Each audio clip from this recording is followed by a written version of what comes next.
Alright guys, welcome back to Nifty Network. We got a 350Z in here today, and I'm going to teach you how to remove your interior A-pillars. These break without trying to take them off, and they break easy trying to take them off. So I'm going to teach you the way that I've had the most luck with. So let's get to it.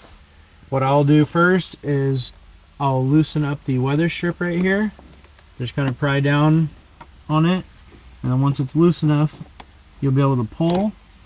So pull that out of there like that, just so there's less resistance.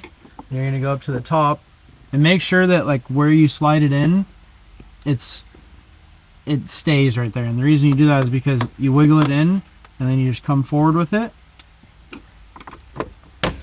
and it'll pop loose like that. And when you have these two tabs out of here, out of the top, you're gonna want to pull back.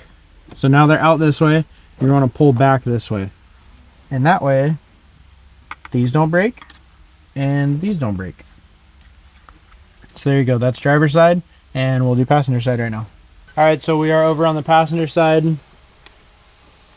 and I'm gonna just pull that down like that, get that out of the way, and we'll slide that in like I said. Give it a little pry. Those are two loose. Those two are loose, my bad. And you're gonna pull back towards you. Give it a little shimmy if you need to. And it pulled out just like that. And that is how you remove an interior A-pillar on a 350Z.